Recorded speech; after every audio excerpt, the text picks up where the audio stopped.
ఈరోజు కార్తీక వనభోజన పేరు పేరున ధన్యవాదాలు తెలియజేసుకుంటూ నన్ను ఇక్కడికి పిలిచినటువంటి అన్న శ్రీనివాస్ రెడ్డి అన్న గారికి, నా మిత్రుడు శివప్రసాద్ రెడ్డి, అదేవిధంగా శ్యామలా గారికి, ఇక్కడ విచ్చేసినటువంటి రెడ్డి సోదరి మనులందరికీ కూడా పేరు పేరున ధన్యవాదాలు తెలియజేసుకుంటున్నాను. మామూలుగా మా ప్రాంతంలో తక్కువ ఇలాంటివి వనభోజనాలు. రెడ్ల ఒకటే అందరూ ఏడున్నారు రెడ్లే తన్నించుకున్నాను తెలుస్తాను. వాళ్ళంతా చాలా తక్కువగా ఉంటాం కాబట్టి కలిసి ఉంటాం అనుకుంటాను. ఈడ ఎక్కువ మంది అయ్యారు కల్లా కొట్లాడుకునేది పీక్కుండేది ఎక్కువ. ఏదైనప్పటికీ కూడా మేము ఉమ్మడి ఆంధ్రప్రదేశ్లో చూసేవాళ్ళం. ఎప్పుడైనా కానీ, అప్పుడు కానీ ఇప్పుడు కానీ చూడండి, 90 నుంచి 95 మంది రెడ్లే ఉంటారు ఎమ్మెల్యేలుగా. అది ఎవరున్నా కానీ, అటు కేసీఆర్ ఉన్నా, ఇటు రేవంత్ ఉన్నా, ఎవరున్నా కానీ, ఇటు వైఎస్ఆర్ ఉన్నా, ఎవరున్నా కానీ. ఎందుకంటే ఆ నాయకత్వ లక్షణాలు మనకు ఎక్కువగా ఉంటాయి. దాంతోపాటు ఒక చెడు కూడా ఉంది, మనకు ఈగో కూడా ఎక్కువ, చాలా కొవ్వు ఎక్కువ మనకు. అవతలోడు ఒక మాట అంటే అసలు పడం కూడా పడతామా? ఎనికి గుంజే తక్కువ కానీ అవతలోడు ఉంటే ఏ ఊర్లో చూసినా మనం కొట్టుకునేది ఎక్కువ ఉంటుంది. అవతలోళ్ళు మనం చూసి సంబరాలు చేసుకునేది ఎక్కువ ఉంటుంది. ఈయన ఆ రోజులు కావాల్సిందే లేక ఈరోజు దరిద్రం కూడా అట్లే ఏడ్చింది మనం. అవునా లేదా? 5 ఏళ్ళు ఉన్నప్పుడు చక్కగా ఉంటే ఇంకే నా కొడుకైనా అధికారంలోకి వచ్చేయకుండా మనం చక్కగా లేకనా కదా? అవునా కదా? మనం చక్కగా లేకనే ఇదంతా సమస్య. మొన్న మేము పులివెందులకు వచ్చినప్పుడు నాకు పక్కనే ఆనుకోనే జగన్ రెడ్డి దగ్గరికి జనాలందరూ గొప్పలు వస్తున్నారన్నమాట. ఆడ పోతున్న డిఎస్పీ వాడు వచ్చి అన్నాడు, లే మీరు ఈడ కాదురా ఉండాల్సింది, పోలింగ్ బూతుల కాడ చక్కగా పని చేసింటే మీకు ఈ కర్మ వచ్చేది కాదురా అని చెప్పేసి. ఆ బూతులు కాడ మనం సరిగా పనిచేయక ఏదో చెప్తాం కదా ఈగోలు ఇష్యూలతో, మాకేం చేసినాడు. మనలో ఒకడు పైన ఉంటే మనం సిల్లుబాటు అవుతుంది. వాళ్ళు లేకపోతే మనకి ఏడుంటాం, జైలంబ పుట్టాగుట్టలు పెట్టుకొని తిరుగుతా ఉండాలి. అవునా కదా? కదా నాకంటే మీకు ఆడపిల్లలకు చదువుకునే వాళ్ళకి హాస్టల్లో బాగా తెలిసి ఉంటాయి. అవునా లేదా? కాబట్టి మనం ఎక్కడున్నా కానీ ఆ రాజ్యాధికారంలోకి మనం ఉంటేనే మనం 10 మందికి మేలు చేయడానికి అవుతుంది, 10 మంది యొక్క నమ్మకాన్ని మనం సంపాదించుకోవడానికి వీలవుతుంది.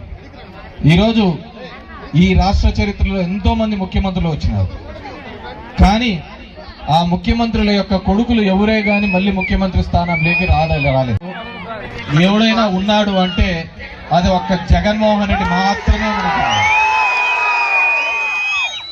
ఈరోజు ఆ జగన్మోహన్ రెడ్డిని ఏదో విధంగా ఇబ్బంది పెట్టాలని ఎలా గుంటనక్కల్లాగా అందరూ చూస్తున్నారు.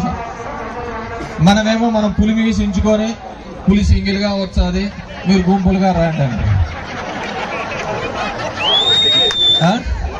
పులి సింగిల్గా కావాల, కానీ దాంట్లో రాజనీతి కూడా ఉండాలి. ఏదో విధంగా అధికారంలోకి రావాలి అని చెప్పి చంద్రబాబు నాయుడు నోటికి వచ్చినట్టు కూర్చొచ్చినాడు. మనం చూస్తే ఎక్కడే కానీ అబద్ధం చెప్పకూడదు, చెప్తే చేసే తీరాలని. అది ఎట్లుంటుందంటే మన పురాణాలన్నీ చూసినా కానీ సత్యహరిశ్చంద్రుడు అన్ని నిజాలే చెప్పారు. యాడివే ఎక్కడ పోయినాడు రాజు కాబట్టి ఏదైనా కానీ అశ్వత్థామ ఉంజరహ, అదే చంద్రబాబు చేసేది. కాబట్టి ఆ రాజకీయ కాంక్షను, ఆ రాజకీయాలకి, ఎందుకంటే ఇంతకుముందు పెద్దలు చెప్పారు, మనల్ని నమ్ముకొని చాలా మంది ఉంటారు. కేవలం ఒక కులం వల్లే కాదు, చాలా మంది, కోట్లాది మంది జనాలు జగన్మోహన్ రెడ్డి గారు ముఖ్యమంత్రి అయితే ఆయన చేసిన సాయం వల్ల ఎంతో మంది చదువుకున్న వాళ్ళు ఉన్నారు, బాగుపడిన వాళ్ళు ఉన్నారు, ఎన్నో విధాలుగా ఉన్నారు. కానీ ఒక పత్రికా వాళ్ళు కొంతమంది కలిసి ఈరోజు మీరు చూస్తూ ఉంటారు, ఈనాడు కానీ ఆంధ్రజ్యోతి కానీ, వాళ్ళకి చంద్రబాబు రోజు ఫోన్ చేసి చెప్పాడు నా గురించి ఇట్లా రాయండి అని.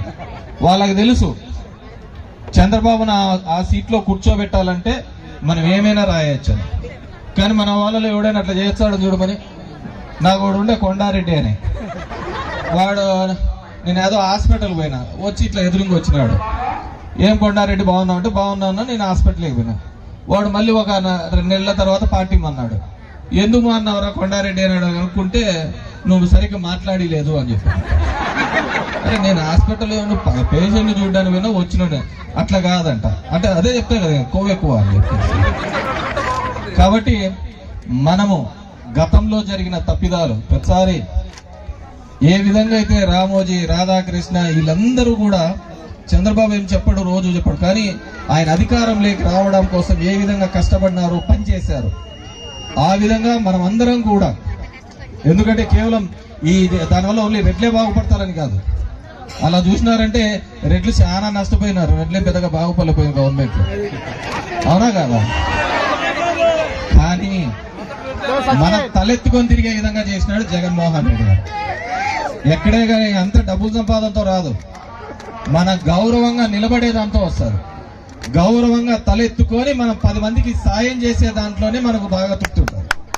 నా గుడ్ మార్నింగ్ ధర్మవరంలో నాకేం వచ్చినది ఏంది లేదు, కానీ నేను తిరుగుతున్నప్పుడు రోజు ఒక 10 మంది 20 మంది సమస్యలైనా తీర్చగలిగినానా అని చెప్పేసి ఒక ప్రజాప్రతినిధిగా, ఒక నాయకుడిగా నాకు అంతకంటే పెద్ద తృప్తి వచ్చే కార్యక్రమం లేదు. ఈరోజు జగన్మోహన్ రెడ్డి గారు చేసిన ప్రతి పని, ప్రతి సంక్షేమ కార్యక్రమం కావచ్చు, అభివృద్ధి కాలంగా కావచ్చు, ఆయన ఉన్నంత వరకు కూడా చరిత్రలో అలాగే నిలిచిపోయే విధంగా ఆయన చేయడం జరిగింది. ఈరోజు చంద్రబాబు నాయుడు అలాంటి వేదే కానీ చేసిన దాఖలాలు లేవు. అందుకే ఎవడో కట్టిన హైటెక్ సిటీ నాదంటాడు, ఎవడో కట్టిన రింగ్ రోడ్డు నాదంటాడు, ఎవడో పెట్టిన పార్టీ నాది అని చెప్పేసి వెళ్ళాడుతాడు. అంతే తప్ప ఎవరే కానీ లేదు. కాబట్టి మీ అందరినీ కూడా కోరుకునేది, ఈరోజు ఏ విధంగా ఇబ్బందులు పడుతున్నారో మీకు తెలుసు, నాకు తెలుసు. మా మీద కేసులు పెడతా అంటారు, మీ మీద కేసులు పెడతా అంటారు. కాబట్టి మీ అందరినీ కోరుకునేది ఒకటే, రాజ్యాధికారం దిశగా అడుగులు వేయడానికి మనం అందరం కూడా కక్షలు కార్పణ్యాలన్నీ పక్కన బట్టి ఐకమత్యమే మహాబలంగా అందరూ కూడా ఏకదాడి మీదుగా రావడానికి. ఎందుకంటే 4 నెలల్లోనే చూసాం ఎంత వ్యతిరేకత సంపాదించుకున్నాడు. ఆ వ్యతిరేకత బయటికి రాకూడదనే ఉద్దేశంతోనే ఈ సోషల్ మీడియా కానీ ఎవరైతే అది వ్యక్తపరుస్తున్నారో వాళ్ళని అరెస్ట్ చేసే కార్యక్రమం చేస్తున్నారు.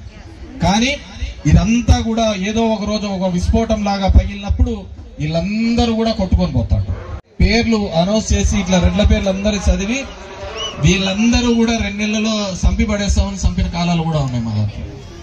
అలాంటి చోట కూడా తిరగబట్టి మళ్ళీ ఎగిసి మళ్ళీ జెండా ఎగిరేసిన ప్రాంతం.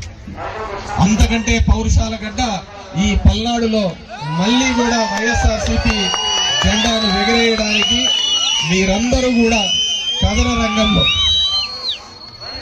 కథన రంగంలో ముందుకు రావాలని చెప్పేసి కోరుకుంటూ ఈ కార్యక్రమానికి విచ్చేసిన మీ అందరికీ కూడా పేరు పేరున ధన్యవాదాలు తెలియజేసుకుంటూ, మళ్ళీ జగన్మోహన్ రెడ్డి గారిని ఆ ముఖ్యమంత్రి కుర్చీ మీద కూర్చోబెట్టడానికి మనం అందరం కూడా కలిసి పనిచేయాలని చెప్పేసి కోరుతూ ఇక్కడ అవకాశం ఇచ్చిన అందరికీ కూడా మరొకసారి ధన్యవాదాలు తెలియజేస్తున్నాం. Thank you very much.